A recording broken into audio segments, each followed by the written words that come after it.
मणिपुर जब चल रहा था तो भाजपा जिम्मेदार, भाजपा जिम्मेदार, भाजपा जिम्मेदार। तो कहने का मतलब है जब आप उस प्रदेश की मुख्यमंत्री हो पश्चिम बंगाल की, तो जिम्मेदारी किसकी? आपकी है, आपको लेना चाहिए। आपको आप क्या कहते हैं, जब वहाँ थोड़ा सा भगदड़ मच गई तो क्या कहते हैं, मुख्यमंत्री इस्तीफा दे योगी जी, और इसके लिए इस्तीफा क्यों ना दे? और दूसरी बात मैं जरा पूछना चाहता हूँ, संभल में जो दंगा हुआ तो उसके लिए क्या राष्ट्रपति शासन की जरूरत पड़ी? केंद्र के इंटरफेयर करने की जरूरत पड़ी? योगी जी ने 2 दिन में सबको सल्टा दिया। और आज संभल में क्या निकल रहे हैं? मंदिर पे मंदिर, मंदिर पे मंदिर। संभल एक नया इतिहास रच रहा है। तो कहने का मतलब है ये ममता सरकार का फेल्योर है कि नहीं है? और ममता सरकार जानबूझ के करा रही नहीं कर। अभी मैं एक कल से डिबेट सुन रहा था, खत्म कर रहा हूँ।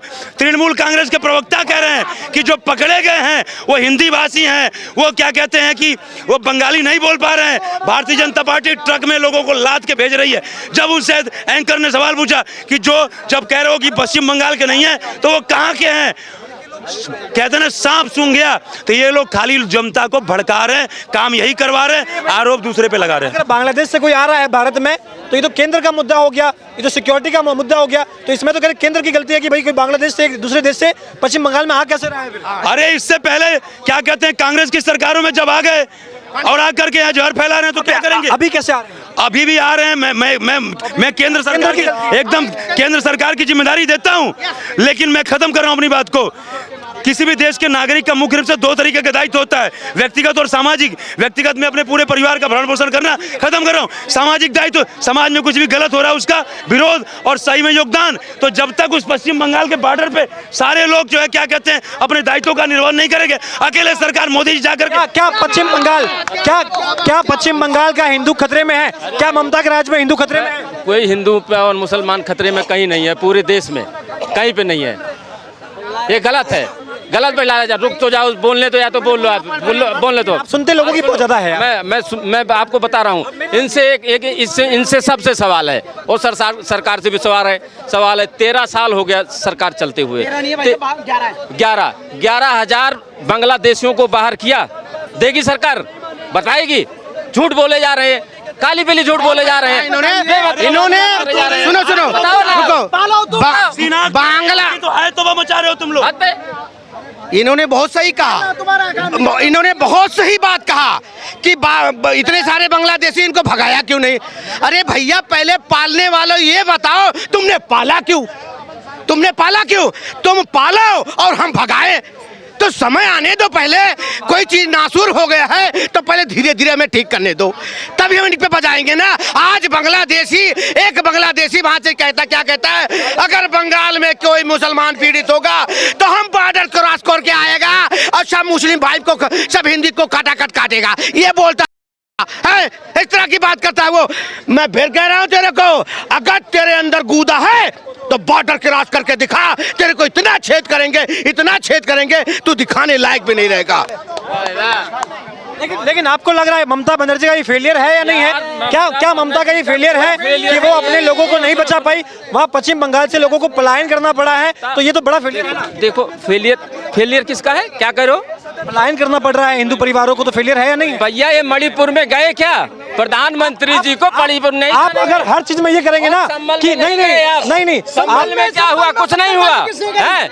और देखो आप ये मान रहे हैं कि पश्चिम बंगाल में जो कुछ हुआ वो सही हुआ? देखो इस देश के हर ये मोहम्मद राशिद सुनो भाई, क्या आप ये मान रहे हैं कि मणिपुर? एक सेकंड आप भी चुप रहिए। क्या एक सेकंड? बहुत बढ़िया बात भाई ने कहा, मणिपुर। मैं ये 2019 से सुनते आ रहा हूँ, मणिपुर।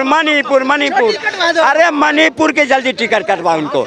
अपने रिश्तेदारी मणिपुर में तो कर लेते हैं, लेकिन जब झारखंड में, वही सुनो कांग्रेसियों सुनो, जब झारखंड के अंदर कांग्रेसी है, कांग्रेस तो ममता का विरोध कर रहे हैं। सुनो, जब झारखंड के अंदर विदेशी महिला के साथ बलात्कार होता है, संदेश खाली में होता है, अयोध्या में होता है, तब इनके मुंह में बकार क्यों नहीं निकलता? अगर आप ऐसे पॉइंट जोड़ेंगे ना, तो हाल ही में बनारस में भी एक बेटी का रेप हुआ है। मैं बोल रहा हूँ 7 दिन तक उसका बलात्कार हुआ है और खुद प्रधानमंत्री को आना पड़ा है उसका संज्ञान लेने के लिए। हम ऐसे मुद्दों को भटकाएंगे ना तो हर एक राज्य में खामियां निकलेगी। हम मुद्दे पर रहते हैं। ये मणिपुर के नाम क्यों लेते हैं? हाँ, मैं वही कह रहा हूँ कि आप जो है, अगर ये कह रहे हैं कि मणिपुर में हुआ है इसलिए बंगाल में ठीक हुआ है, तो बता दीजिए। बंगाल में ठीक। सुनो बंगाल में इनकी आग लगाई हुई है एक मुख्यमंत्री उत्तर प्रदेश का आदमी। सुन तो लो, अगर ऊंची पोस्ट पे बैठा हुआ आदमी गलत भाषा का प्रयोग करेगा वो जहर की तरह फैलता है। बंगाल में कैसे फैल गया? गलत हुआ, मैं उसका सपोर्ट नहीं कर रहा हूँ, मैं दंगे का भी सपोर्ट नहीं कर रहा हूँ। मैं जिहादी भीड़, क्या वो जिहादी भीड़ सही मन से? देखो ममता जी ने भी सपोर्ट नहीं किया, बोला आप दिखाइए ना, आप क्यों नहीं दिखाते भाई? इन्होंने बोला कि भाजपा वाले करवाते हैं। सुन लो पहले, अभी चुप रहो। अगर भाजपा वाले टोपी लगवा के करवाते हैं तुमने गोलियां चलवा दो। तुम्हें करनी है रिक्वेस्ट, गोलियां नहीं चलवानी, क्योंकि उन्हें पता भाजपा वाले हैं नहीं, हैं अपने ही। वहाँ भाजपा की सरकार थी क्या? ये कर रहे हैं, अगर भाजपा के लोग गए तो वहाँ भाजपा की सरकार, सुनो, भाजपा की सरकार थी क्या? तुम्हारी पुलिस क्या कर रही थी? कहाँ सो रही थी ममता बहनों? कहाँ थी? क्यों ने उसको पकड़ कर तोड़ दिया? ये बकवासबाजी। ममता बनर्जी तो ये कह रही हैं कि मैं गोली खाने को तैयार हूं अल्पसंख्यकों के लिए। गोली भी नहीं खाएगी, अच्छी तरह से पिछवाड़े भी तोड़े जाएंगे उनको। जितने हिंदुओं ने अपनी जान की आहुति दी है, जिसके घर फूके गए हैं, ये जो तू आग लगाई है, अमित शाह सब देख रहा है, प्रधानमंत्री सब देख रहा है, सारे फुटेज आ गया है। अच्छी तरह से वहाँ के जितने जिहादी हैं, उसके साथ साथ उस सरकार में जो नुमाइंदे हैं, जो वहाँ के सांसद हैं, वो सब रडार पर है। वहाँ के सांसद के फैक्ट्री में 400 से ज़्यादा बांग्लादेशी यंग 18 से 25 साल के लड़के काम करते हैं। उन 400 जिहादियों को भड़का करके वहाँ के हिंदुओं के घरों को आग लगाया गया। ये फुटेज आई है, गृह मंत्रालय को, राज्यपाल को सौंप दिया गया है। प्रधानमंत्री जी मिले हैं राष्ट्रपति से, जल्दी संज्ञान लेकर के वहाँ राष्ट्रपति शासन लगाया जाएगा। और कहता है पाप का अंत अब हो चुका। मैं आपसे ये जानना चाहूँगा, जब ममता बनर्जी कहती हैं कि अरे जो पलायन हुआ है वो तो बंगाल में तो पलायन हुआ है, उनके नेता कहते हैं कि जो कुछ हो रहा है इसे देख के सीएम बड़ी संतुष्ट हैं, तो ये सही है? पलायन ठीक नहीं हुआ, उनको अपने घर में रहना चाहिए। ममता बनर्जी कर रही हैं। मर जाते वहाँ पे, ऐसा कुछ नहीं है। घर में रहते तो मर जाते। सुनो, ऐसा कुछ नहीं है। घर में रहते मर जाते। अरे भैया सुनो, अंदर कांग्रेस की सरकार संभल में थी।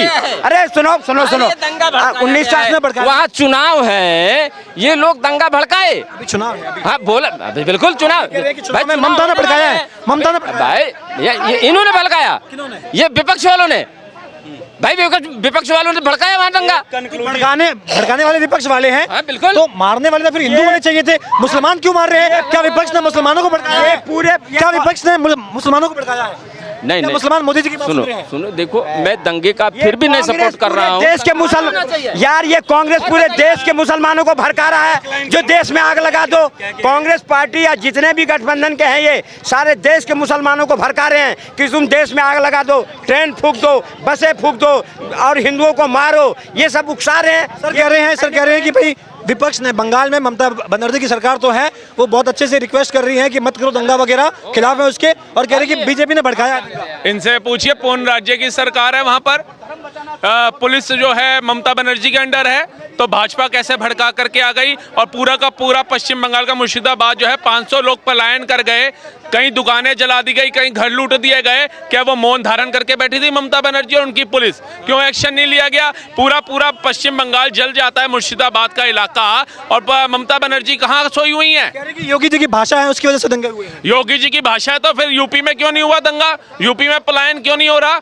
ये मुर्शिदाबाद में ही क्यों हो रहा है? क्यों नदी टाप करके लोग जा रहे हैं? अपने ही आजाद भारत के अंदर लोग रिफ्यूजी बन करके रह रहे हैं आजाद भारत के अंदर। क्या देश ऐसे चलाएंगी क्या ममता बनर्जी? ममता तो कह रही है कि अरे कम से कम बंगाल में तो जा रहे हैं, एक जगह से दूसरी जगह तो जा रहे हैं। तो एक काम करिए, ममता बनर्जी को निकालिए, फिर वहां से भेजिए। इसकी ममता बनर्जी की हालत आने वाले समय में ये पूरा भारत देखेगा, शेख हसीना वाली हो जाएगी। ये शेख हसीना के सगे नहीं हुए थे। आप बताइए, बांग्लादेश कितनी तरक्कियों को छू रहा था, कितना विकास कर रहा था, लेकिन उन लोगों के मंसूबे यही थे कि जहां हम रहेंगे राज हमारा रहेगा। हसीना शेख को निकाल दिया, कुछ नहीं ले जा सकी। आजकल कुछ लोग ज्ञान देते हैं, किताबें पढ़ लो, एजुकेशन ले लो, बाबा साहब भी कह गए, सब कह गए, लेकिन आप बताइए किसी का बच्चा इंजीनियरिंग की तैयारी करने गया हुआ है, कोई डॉक्टरी की तैयारी कर रहा है, लेकिन उनके माँ बाप आज रिफ्यूजी बन के स्कूल के अंदर 2 वक्त का खाना नहीं खा पा रहे हैं। पढ़ाई धरी की धरी रह गई, पैसा धरा का धरा रह गया, मकान धरे के धरे रह गए, गाड़ियां खड़ी की खड़ी रह गई, सब फूक दिया उन्होंने, कोई काम नहीं आया। इसलिए कहते हैं सबसे पहले अपनी सुरक्षा की बात करो, अपनी सुरक्षा को लेकर के आगे बढ़ो, चिंतित रहो। तुम सुरक्षित होगे, तुम्हारा परिवार सुरक्षित होगा, तो गाड़ियां भी यही है, मकान भी यही है, सब कुछ यही है। आपने एक मिनट जरा एक लाइन में कह दूं, अभी हमारे भाई साहब ने जो बात कही ना, उस सारी बात को एक लाइन में कह देता हूं कि ममता बनर्जी की अब नहीं चलेगी कोई भी मर्जी। ममता बनर्जी की अब नहीं चलेगी कोई भी मर्जी, क्योंकि सुनेंगे नहीं अल्लाह, क्योंकि सुनेंगे नहीं अल्लाह। चाहे लगा लें कितनी भी अर्जी, चाहे लगा लें कितनी भी अर्जी, अब जो है वो शेख हसीना वाली हाल इनकी होने वाली है, यही कंक्लूजन है।